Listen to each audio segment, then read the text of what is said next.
പെന്റഗന്റെ ശേഖരത്തിൽ നിന്നും ആയുധങ്ങൾ നേരിട്ട് യുക്രൈനിലേക്ക് അയക്കാൻ പ്രസിഡന്റ് ഡൊണാൾഡ് ട്രംപ് ആദ്യമായി തന്റെ പ്രസിഡൻഷ്യൽ അധികാരം ഉപയോഗിക്കാൻ ഒരുങ്ങുന്നു. റോയിട്ടേഴ്സ് ആണ് ഇക്കാര്യം റിപ്പോർട്ട് ചെയ്തിരിക്കുന്നത്.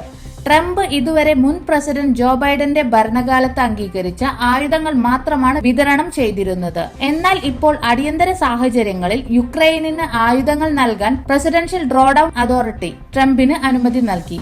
പുതിയ ആയുധ കയറ്റുമതിയുടെ മൊത്തം മൂല്യം ഏകദേശം $300 മില്യൺ ആയിരിക്കുമെന്നാണ് വിവരം. പാട്രിയറ്റ് വ്യോമവിരുദ്ധ മിസൈലുകൾ, ഇടത്തരം ആക്രമണ റോക്കറ്റുകൾ തുടങ്ങിയവ ഈ പാക്കേജിൽ ഉൾപ്പെടും. യുദ്ധക്കളത്തിലെ ആവശ്യം വർദ്ധിച്ചതിനിടെ ആഭ്യന്തര ശേഖരം കുറയുന്നു എന്ന ആശങ്കയാൽ പെന്റഗൺ നേരത്തെ യുക്രൈനിലേക്കുള്ള ചില ആയുധ വിതരണം നിർത്തിയിരുന്നു.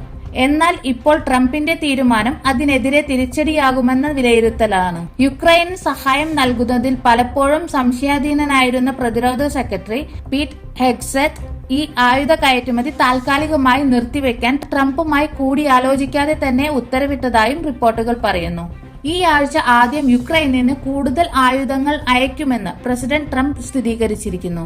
സ്റ്റേറ്റ് സെക്രട്ടറി മാർക്കോ റൂബിയോ പിന്നീട് മാധ്യമപ്രവർത്തകരോട് പറഞ്ഞത് നിർഭാഗ്യവശാൽ ഈ ഇടവേള തെറ്റായി ചിത്രീകരിക്കപ്പെട്ടു എന്നതാണ്. തന്റെ തിരഞ്ഞെടുപ്പ് പ്രചരണ വേളയിൽ യുക്രൈനിന് ബൈഡൻ നൽകുന്ന നിരുപാധിക സഹായത്തെ ട്രംപ് വിമർശിച്ചിരുന്നു.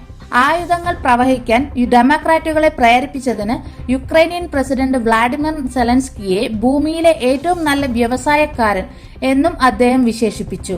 റഷ്യയോട് യുദ്ധം തുടരുന്നതിനിടെ യുക്രൈൻ സൈന്യത്തിന് ശക്തമായ തിരിച്ചടി നേരിടേണ്ടി വരികയും പുതിയ സൈനികരെ ഉൾപ്പെടുത്തി റാങ്കുകൾ പുനഃസ്ഥാപിക്കുന്നതിൽ ബുദ്ധിമുട്ടുകൾ അനുഭവപ്പെടുകയും ചെയ്യുന്ന ഈ സാഹചര്യത്തിൽ ആയുധ സഹായം നിർണായകമാണ്. എന്നാൽ തങ്ങൾക്കെതിരായ ഈ സഹായത്തെ യുദ്ധഫലത്തെ മാറ്റില്ലെന്ന് റഷ്യ പ്രഖ്യാപിച്ചിട്ടുണ്ട്.